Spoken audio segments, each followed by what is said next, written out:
So we're here at Stoneleigh Park with about 4 weeks to go. I've got Chris and Chris here to answer a couple of questions on the event as a little preview. So do you think that the dynamic of shows within the industry needed a change, and is that where the concept of Groundsfest has come from?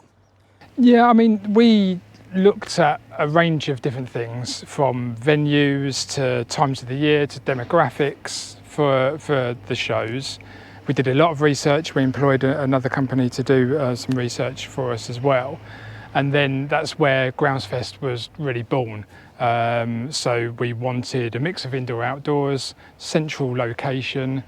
We looked at tens of different sites, whether that be airport or airfields, sports venues, but the natural choice for what our concept has evolved into was here at Stoneleigh Park. It's got a mix of indoor and outdoor, and then obviously central location, and then obviously the date was September that was chosen as well.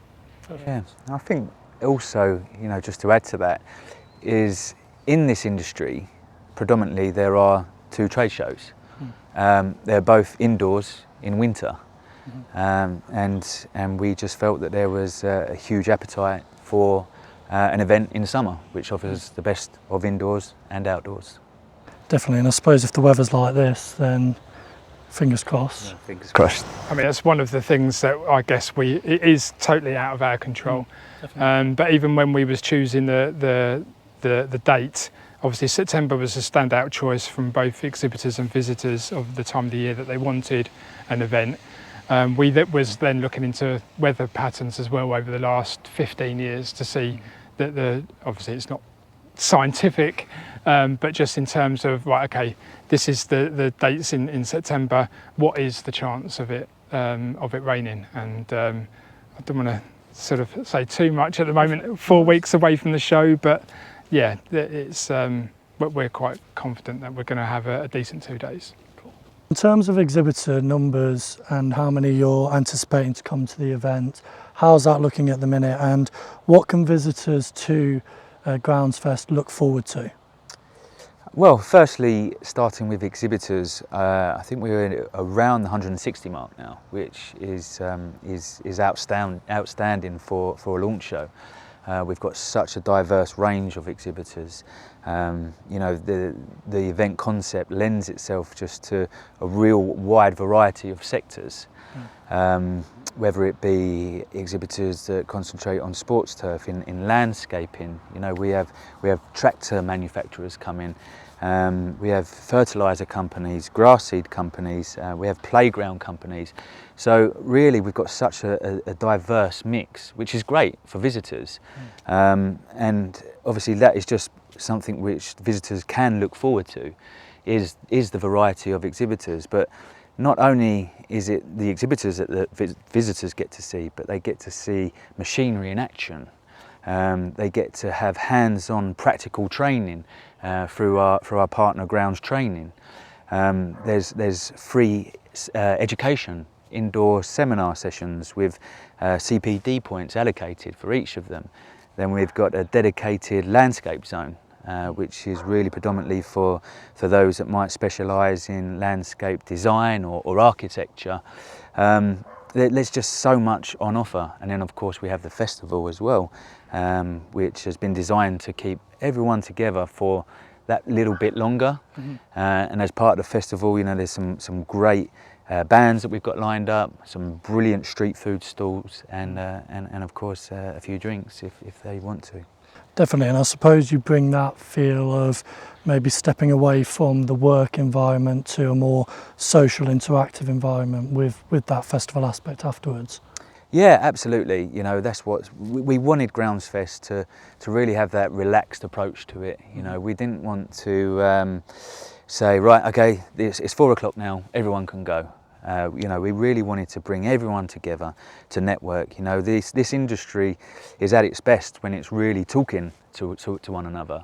And I think the festival really lends itself to that, because it is bringing people together all in one place from all walks of careers, and it really just enables people to bounce ideas off of one another, and yeah, and ultimately relax, have fun, and network.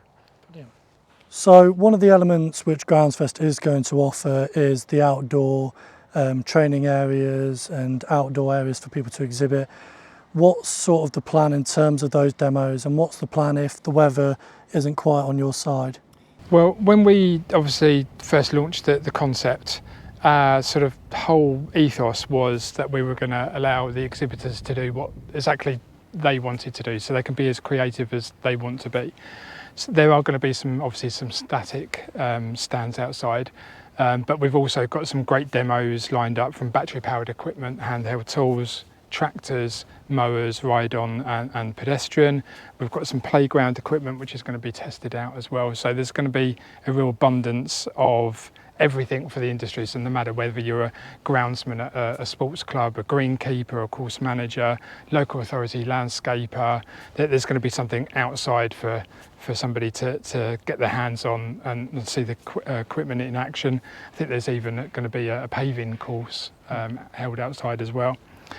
With regards to obviously the weather, we briefly spoke about that earlier on, but if the weather is not on our side, which obviously we're hoping very much that it's going to be, but we've got two halls, one dedicated purely for grounds, for the grounds and greenkeeping side of things, and one purely for landscaping. So people can obviously head inside, indoors for those. With regards to the training, which I think Chris touched on earlier, but it's going to be headed up by grounds training. So this area where we're standing at the moment is going to be all for grounds training. So how to, or an introduction to line marking. There's going to be how to set up a cylinder mower, the daily checks for ride-on mowers. There's going to be boom sprayer calibration and knapsack sprayer calibration, all done with their Lantra approved training providers. And then indoors there's going to be a whole array of training seminars indoors as well. So yeah, there's going to be lots to do outside, but lots to see inside as well. Mm-hmm. So in terms of Groundsfest and the success of the event, what work has gone in to make sure that the event is successful? Absolutely everything, James, to be honest with you. I mean, it all starts with the team itself. We know how much work goes into putting on an exhibition. You know, it's something that we have done previously for many years on another trade event. So it is, you know, it is late nights, it is many meetings, it is, you know, brainstorming together, and it's really putting the work in. But it all starts with the research as well. So you have to be confident in the concepts of what you're putting on. And I think, you know, that's what we really believe in. You know, we did our research, and we identified that Groundsfest was the event that I think the industry needed, if we're being honest. And then, you know, once you have your plan in place, that's when you have to get your plan of attack into place. So whether it starts with sales or the marketing, you know, it's really putting the word out there and trying to make people believe in exactly what we believe in. And, you know, in terms of, you know, putting the word out there, it's really getting into kind of every nook and cranny on the internet. It's working with all of the correct media titles, such as yourself, and many more. It's identifying people by their job titles, by their interests. I could go on forever in how we're really trying to spread the word of Groundsfest. So to answer you quite simply, James, it's really putting the work in. I think also what people probably don't sort of understand, or not understand, but sort of gather as well, is that back at our base there's 15 people that are working on Groundsfest behind the scenes. Then when we get to the site in 4 weeks' time, there's going to be over 30 of us where we're bringing in extra resources as well. So there's a lot of work that goes on behind the scenes to make sure that the 2 days that everybody else sees work seamlessly as possible. And it really is a year-round campaign. You know, the event is just 2 days, but it is a year-round project. It never stops. but we love it, you know, and it's something that we're passionate about and we believe in, and yeah, we're confident that we're going to expect a good event in September. Definitely, brilliant. So in terms of visitors and people coming from different sectors, I just wondered what sort of the general view on that, how many different visitor sectors are you getting at the moment? We're getting a real good range of different sectors, so groundsmen, football, rugby, cricket, bowls. We're working with Bowls England as well for some of our seminar programmes, cricket as well. Then we've got greenkeepers, course managers at golf. We've got a really good influx of people from local authorities. We've put a lot of work into that side of the sector because we felt it was lacking from other events. Landscapers, contractors, architects, designers. So whether you sort of work in or around sort of grounds as a whole, there'll be sort of visitors here from every sector. And I think as well is what's really positive is that it's not just individuals coming from companies. What's really encouraging is that it's whole teams. You know, not just those in the top positions. You know, we've got head grounds persons, but we've also got apprentices that are coming, and I think that is really due to what's on offer, because there is something for everyone, you know, no matter what their job title or position.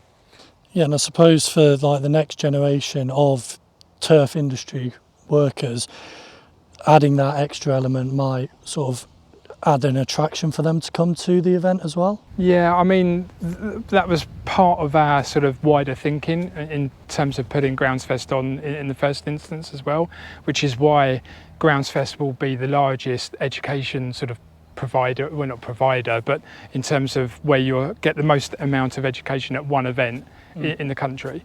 We've got land-based colleges. We've got a separate dedicated area for 9, I think, colleges, which will be the largest amount, to try and get that next generation into the industry as well, which is something that we're really passionate about doing.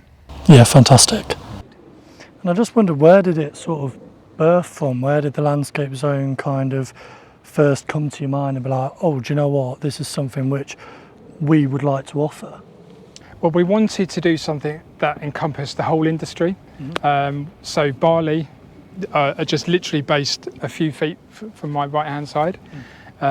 So they're being part of that landscape zone as well. They're playing a large part.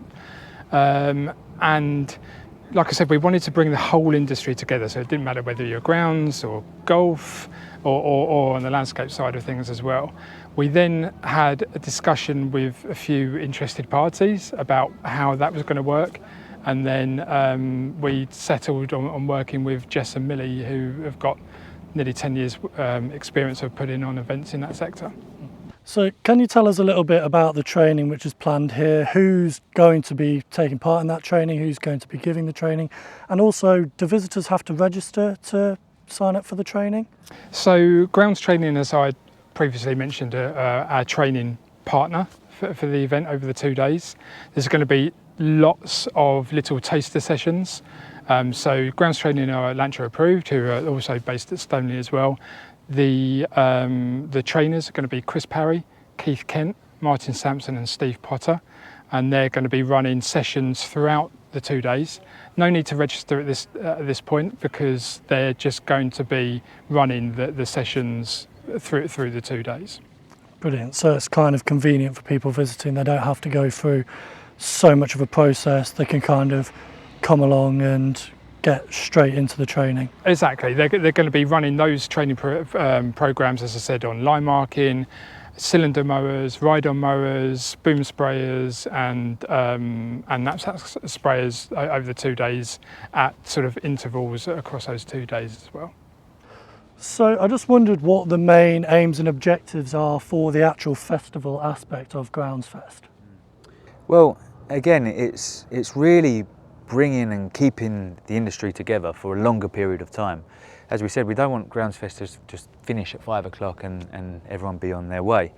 You we really wanted to strengthen the connection between everyone that's attending, and that's the whole purpose of the festival, really. And we've got some great bands lined up. We've got local bands that are really well known in the local area, but we've also got bands that have played in front of thousands, and have been on stage on some really big gigs. My personal favourite are the Queen tribute act. Everyone loves a little bit of Queen, and I'm sure it's going to get a few people rocking in there. And then on top of the bands, we've also got some street food. So we've got a hog roast, we've got some noodle bars, we've got curry, we've got some Greek gyros. There's so much on offer, and we just hope it's going to bring people together. We can have a bite to eat, listen to some good music, and talk. Definitely. So I just wondered what your plan is in terms of keeping visitors here, as opposed to visitors might want to get off, they might want to go home. What's the plan to draw visitors to stay for the festival aspect? So obviously there's going to be so much to do and get around. It's going to take hours to get around and see everything that's here, and then obviously drop into the relevant training sessions as well. So the other thing that we're doing as well is we're teaming up with somebody to do a chat show. Before we've already got a great lineup of speakers that are going to be interviewed on stage there. That's then going to lead into the festival, where Chris has already mentioned about the live music. I think there's nearly 10 sort of acts across the evening. There'll be a chance to obviously grab a drink, grab a bite to eat, and just network and continue to chat to your peers and just share stories and be back to the good old days, if you like, of sharing things and working together, really. So after the festival sort of finishes, and actually while the festival's going on, we're putting on 3 shuttle buses. So there's going to be a system running that will take our visitors back free of charge to Stoneleigh, Kenilworth, Coventry and Warwick. That will start running from 6 o'clock till 11 o'clock at night, and then the next day they will do it in reverse as well. So when they dropped off, they will then pick them up and bring them back, so that people can collect their cars the next day. Brilliant. So you're really offering visitors the opportunity to fully enjoy and immerse themselves within the event, but also they don't have that sort of worry of getting back home after they've stayed for the event.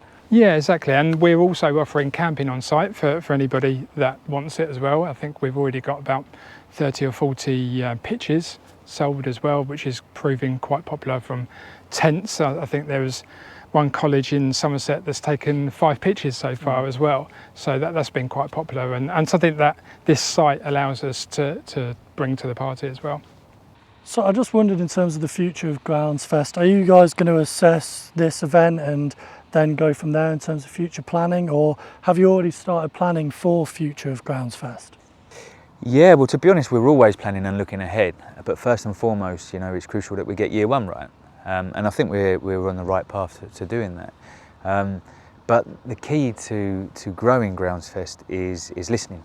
We need to listen to our exhibitors, we need to listen to the visitors, and this will be done through post-show surveys. We'll ask a series of questions, gather their feedback, and once we've gathered all of those, the results, then will enable us to plan ahead. So it really is, we just need to listen, and that will enable us to grow. Yeah, and also I think we worked with a focus group up until our launch. We worked with another focus group from then, still working with them now.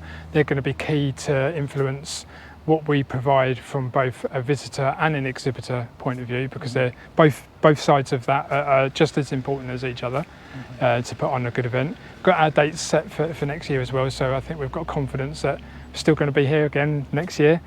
And part of our sort of whole reasoning for putting Groundsfest on was to give back to the industry. So after this event, we'll be in a position to really tell everybody and shout from the rooftops of exactly how that's going to happen as well. Brilliant. Well, thank you so much for your time, guys, and good luck with the event. I hope it goes really well for you. Lovely. Cheers, James, and see you in a couple of weeks. Thanks, James. See you at Groundsfest. Thank you.